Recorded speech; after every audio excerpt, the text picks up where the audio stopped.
NATO's aim, what we are doing, is to support Ukraine, but at the same time preventing escalation by sending a clear message to Moscow about the dangerous nuclear rhetoric and the consequences use of nuclear weapons will have, and by demonstrating our readiness to defend and protect all allies by increasing the presence of NATO troops and sea and naval capabilities in the eastern part of the alliance. NATO is not party to the conflict. We support Ukraine, but that doesn't make us party to the conflict. We support a sovereign nation in their sovereign right for self-defense. Ours is a defensive alliance. These lands are Ukraine.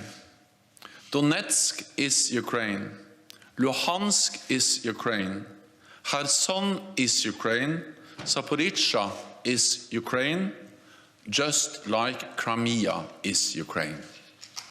Yes, Secretary General, the war seems to have taken on a new dimension today, with both President Zelensky and President Putin taking fairly big steps. I wonder, now that President Putin's annexed these parts of Ukraine and he's threatened to use nuclear weapons as well, would you call for calm? Would you advise President Zelensky to perhaps stay away from the region? How would NATO deal with this as well from the outside? Thank you. We call on President Putin to end the war. He is responsible for starting the war, and he has the responsibility to end the war. Because if Russia stops fighting, there will be peace. If Zelensky and the Ukrainians stop fighting, Ukraine will cease to exist as an independent nation. It is also in our interest that we ensure that President Putin doesn't win, because if he wins, the message is that authoritarian powers like Russia can use military force and then achieve their goals, and that will make the whole world more dangerous. But it will also be dangerous for us. It's not as if inaction is not a risk.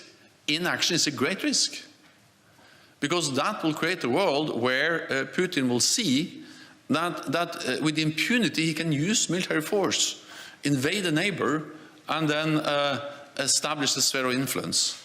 So when you listen to what he has said, not only about Ukraine, but also about members of NATO, Eastern allies, that will be a world that will be more dangerous for all of us.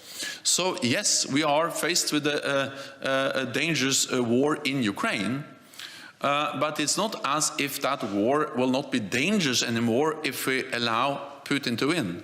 In many ways, then we will at least increase the long-term risks for all of us.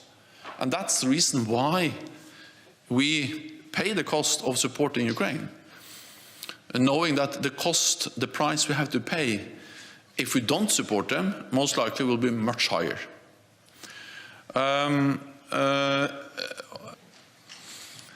This land grab is illegal and illegitimate. We call on all states to reject Russia's blatant attempts at territorial conquest. NATO allies do not and will not recognize any of this territory as part of Russia.